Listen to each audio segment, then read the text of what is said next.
si Dieu existait, pourquoi tant de mal? Imaginez un roi sage et bon.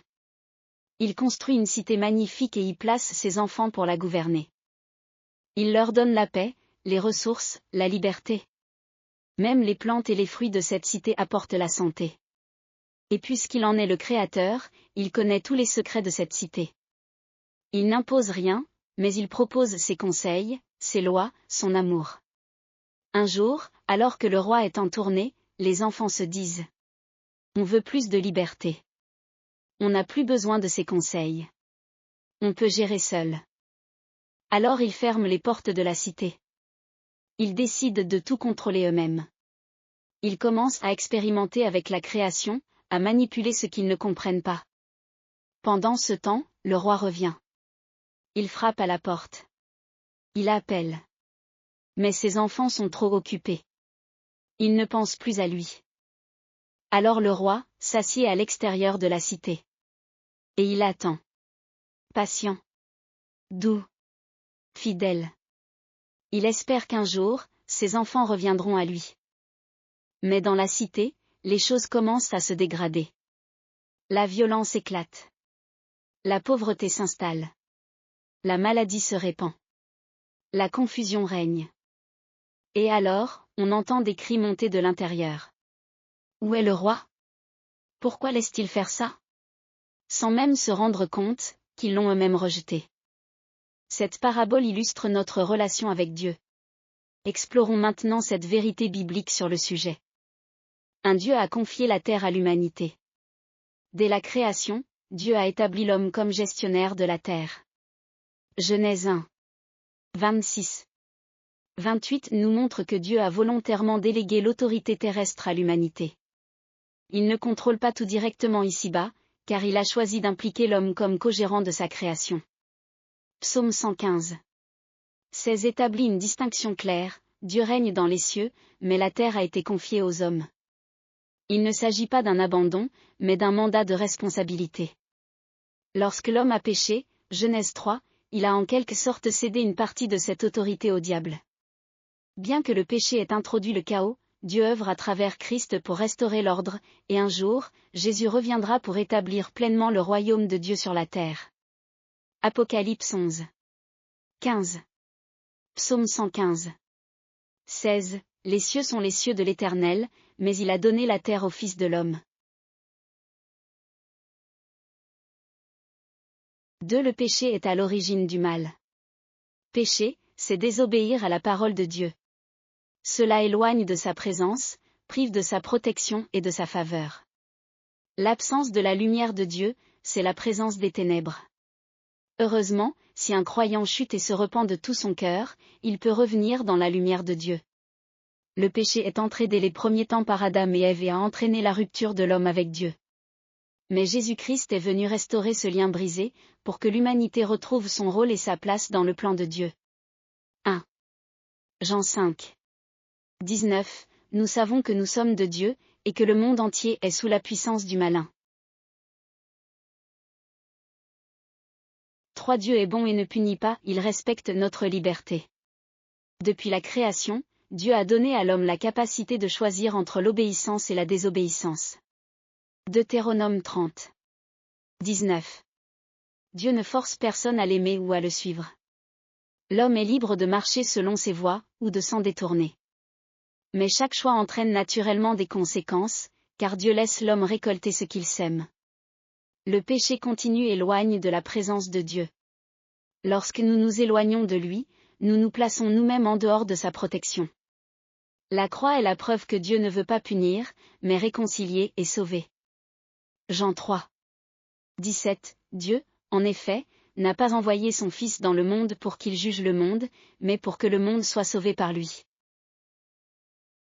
4. Pourquoi les chrétiens sont-ils persécutés? Jésus a averti ses disciples que le monde les haïrait, non parce qu'ils font le mal, mais parce qu'ils lui appartiennent et vivent selon une autre voie que celle du monde. Cette opposition révèle le rejet de Jésus et du Père.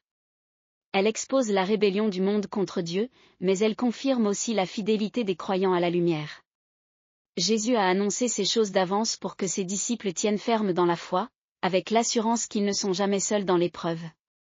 Dans l'épreuve, Jésus ne nous quitte pas. Il transforme nos douleurs en témoignages. Jean 15. 18. 19. Si le monde vous hait, sachez qu'il m'a haï avant vous. Si vous étiez du monde, le monde aimerait ce qui est à lui, mais parce que vous n'êtes pas du monde, et que je vous ai choisi du milieu du monde, à cause de cela le monde vous hait.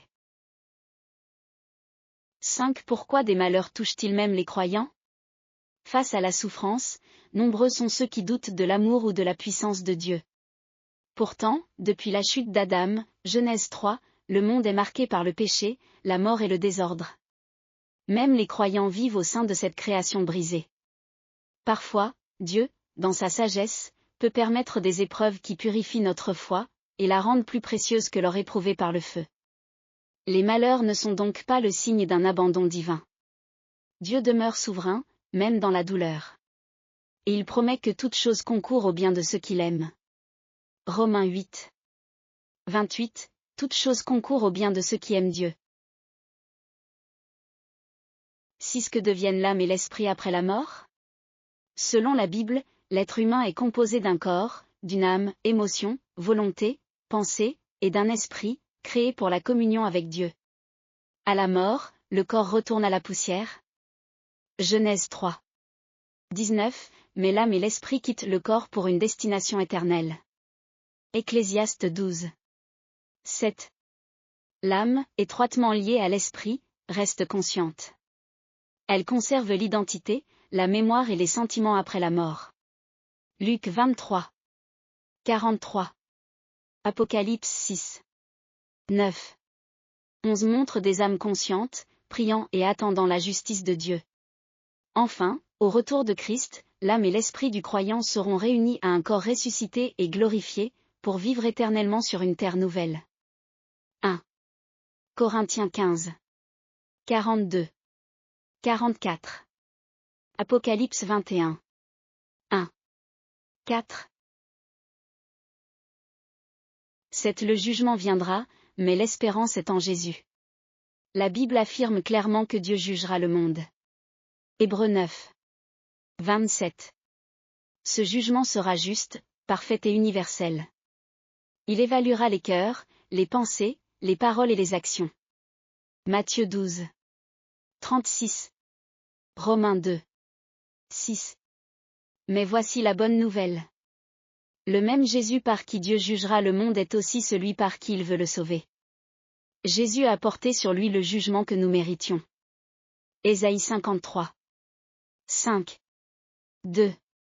Corinthiens 5. 21. En lui, le croyant n'a plus à craindre le jugement. La dette est déjà payée. Cette espérance ne repose pas sur nos œuvres, mais sur l'œuvre parfaite de Christ. Tite 3. 5. La question n'est pas seulement pourquoi Dieu permet-il cela? Mais plutôt, comment vivons-nous sans Dieu? La souffrance dans le monde ne prouve pas l'absence de Dieu. Elle révèle parfois l'absence de l'homme dans la présence de Dieu. Mais Dieu tend la main en Jésus-Christ pour que quiconque croit en lui marche dans la paix, l'autorité et l'espérance. Peut-être que tu te dis: moi aussi, je veux me réconcilier avec Dieu. Je veux qu'il m'entende, qu'il me guide, qu'il change ma vie. La bonne nouvelle, c'est que Dieu t'attend les bras ouverts. Il ne te demande pas d'adhérer à une religion. Il veut une relation vivante avec toi. Et cette relation commence par une décision de foi. Romains 10. 9. Si tu confesses de ta bouche le Seigneur Jésus, et si tu crois dans ton cœur que Dieu l'a ressuscité des morts, tu seras sauvé. Je t'encourage à chercher une église vivante près de chez toi, à lire la Bible chaque jour, et à laisser le Saint-Esprit te guider. Dieu a un plan pour ta vie. Ne marche plus seul. Que Dieu te bénisse en abondance et que ta lumière brille pour sa gloire.